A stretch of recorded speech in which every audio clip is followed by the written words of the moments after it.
Hello বন্ধুরা, কেমন আছো তোমরা সবাই? আশা করছি বেশ ভালো আছো। আমি হুমায়রা, তোমাদের স্বাগত জানাচ্ছি গজি 8-এ।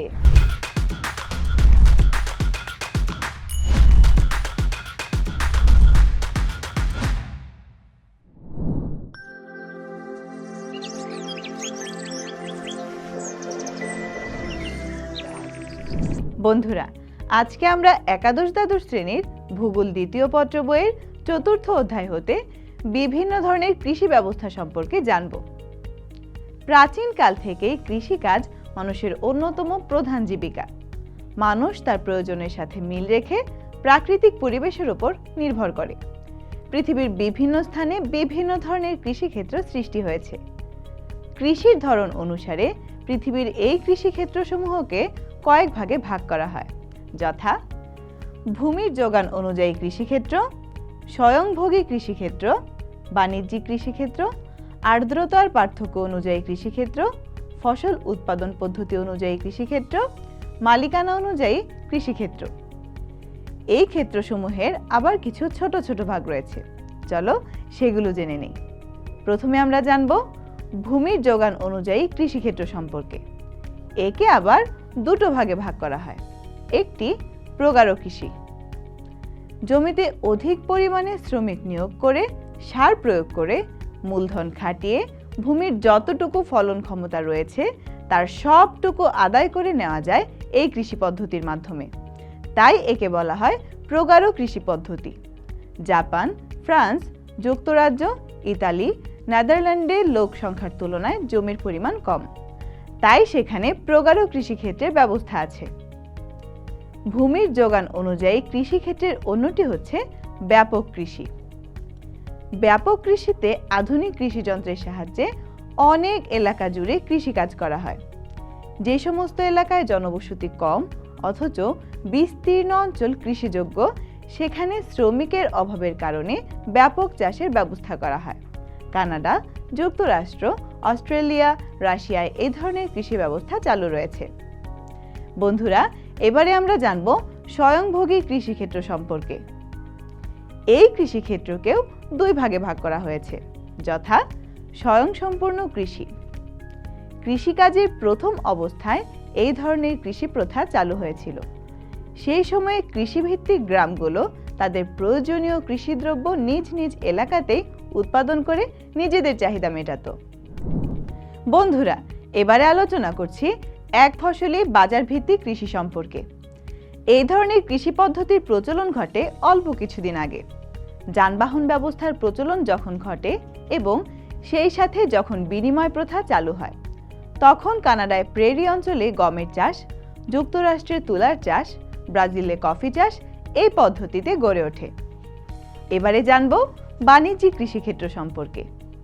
এই পদ্ধতি 5 ধরনের। প্রথমে রয়েছে বাগিচা কৃষি। বড় বড় বাগিচা বা বাগান তৈরি করে বাণিজ্যিক প্রয়োজনে যে কৃষিকাজ করা হয় তাকে বাগিচা কৃষি বলে। বাংলাদেশ, ভারত, শ্রীলঙ্কায় চা চাষ, মালয়েশিয়ায় রবার চাষ বাগিচা কৃষির উদাহরণ। এরপরে রয়েছে মিশ্র কৃষি। এই ধরনের কৃষি ব্যবস্থায় ভূমিতে বাণিজ্যিকভাবে পশুপালন এবং শস্য চাষ একই সাথে করা হয়। এরকম কৃষি ব্যবস্থা যুক্তরাষ্ট্র, কানাডা, উত্তর পশ্চিম ইউরোপের দেশগুলোতে দেখা যায়। বন্ধুরা, এরপরে রয়েছে আন্তঃকৃষি। জাপান, চীন, বাংলাদেশের কিছু কিছু জমিতে, যেখানে জমির ওপর মানুষের চাপ অনেক বেশি থাকে, সেখানে কোনো সময়ে জমিকে শস্যহীন অবস্থায় না রেখে সারা বছরই কিছু কিছু ফসল উৎপাদন করা হয়। এই পদ্ধতিতে 2-3 রকমের ফল পাকার সময় আলাদা আলাদা হয়। তাই সেরকম ফসলি জমিতে ভিন্ন ভিন্ন সারিতে পর্যায়ক্রমে চাষাবাদ করা হয়। এরপরে রয়েছে ট্রাক কৃষি। বাণিজ্যিক ভিত্তিতে পচনশীল শাকসবজি উৎপাদনকে ট্রাক কৃষি ব্যবস্থা বলে। বড় বড় শহরে দেখা যায় সেখানকার অনেক চাহিদা মেটাবার জন্য এই ধরনের কৃষি ব্যবস্থা গ্রহণ করা হয়। সর্বশেষে রয়েছে স্থানান্তরিত কৃষি। নিরক্ষীয় এবং ক্রান্তীয় আর্দ্রমণ্ডলে ঘন জঙ্গল বেষ্টিত অঞ্চলে মানুষ বন জঙ্গল পরিষ্কার করে এই ধরনের কৃষিকাজ করে থাকে।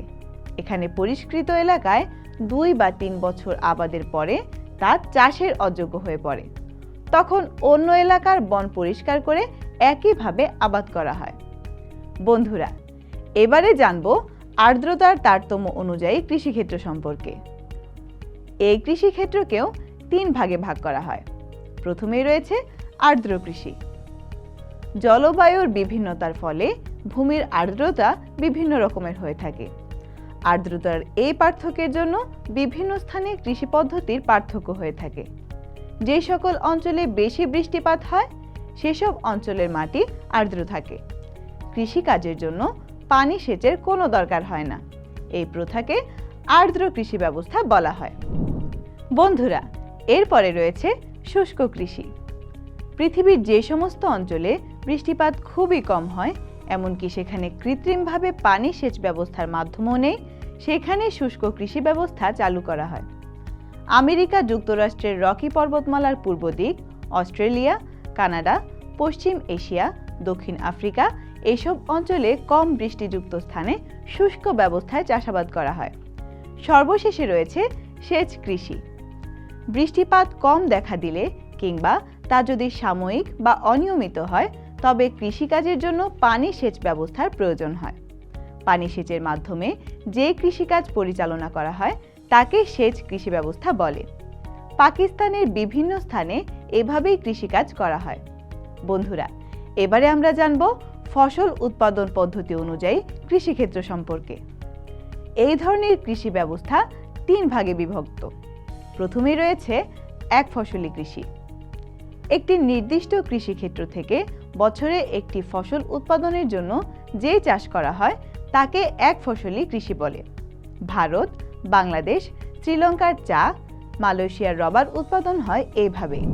এরপরে রয়েছে দ্বিফসলি কৃষি।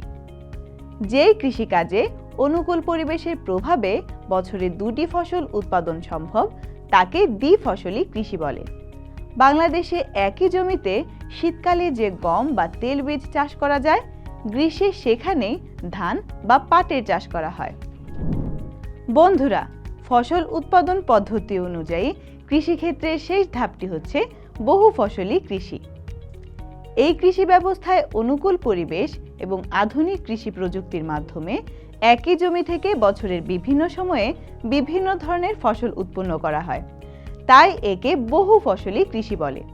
প্রতি বছর একই জমিতে একই ফসলের চাষ করতে সার প্রয়োগ করতে হয়। এতে জমির উর্বরতা কমে যায়। কিন্তু সার প্রয়োগ ছাড়াই এই পদ্ধতির মাধ্যমে জমির উর্বরতা ধরে রাখা যায়। বন্ধুরা, কৃষির ধরন অনুসারে কৃষিক্ষেত্রের সর্বশেষ ধাপটি হচ্ছে মালিকানা অনুযায়ী কৃষিক্ষেত্র। এই পদ্ধতিও 3 ধরনের। প্রথমে রয়েছে ব্যক্তিগত মালিকানাধীন কৃষি। পৃথিবীর সমাজতান্ত্রিক দেশ ছাড়া অন্যান্য দেশে কৃষি জমির উপর ব্যক্তিগত মালিকানা রয়েছে।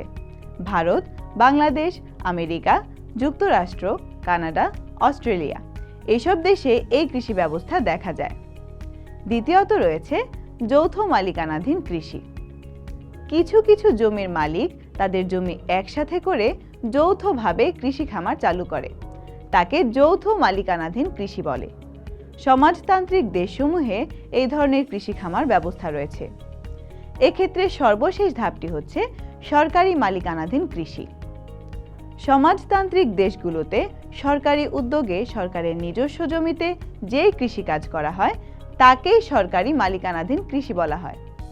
সমাজতান্ত্রিক কিছু দেশ যেমন চীন, রাশিয়ায় এই ধরনের ব্যবস্থা রয়েছে। তো বন্ধুরা, এই ছিল আমাদের আজকের আলোচনা। পরবর্তী পর্বে স্বাগত জানিয়ে বিদায় নিচ্ছি আজ। সেই পর্যন্ত সবাই সুস্থ থেকো, ভালো থেকো এবং অবশ্যই গো জি8 সাথেই থেকো।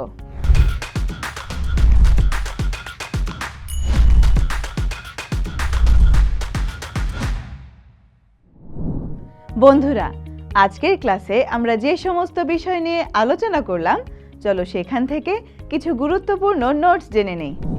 পৃথিবীর কৃষিক্ষেত্রসমূহকে কয়েক ভাগে ভাগ করা হয়, যথা ভূমির যোগান অনুযায়ী কৃষিক্ষেত্র, প্রগাঢ় কৃষি, ব্যাপক কৃষি, স্বয়ংভোগী কৃষিক্ষেত্র, স্বয়ংসম্পূর্ণ কৃষি, এক ফসলি বাজার ভিত্তিক কৃষি, বাণিজ্যিক কৃষিক্ষেত্র, বাগিচা কৃষি, মিশ্র কৃষি, আন্তঃকৃষি, ট্রাক কৃষি, স্থানান্তরিত কৃষি। আর্দ্রতার পার্থক্য অনুযায়ী কৃষিক্ষেত্র: আর্দ্র কৃষি, শুষ্ক কৃষি, সেচ কৃষি। ফসল উৎপাদন পদ্ধতি অনুযায়ী কৃষিক্ষেত্র: এক ফসলি কৃষি, দ্বিফসলি কৃষি, বহু ফসলি কৃষি। মালিকানা অনুযায়ী কৃষিক্ষেত্র: ব্যক্তিগত মালিকানাধীন কৃষি, যৌথ মালিকানাধীন কৃষি, সরকারি মালিকানাধীন কৃষি।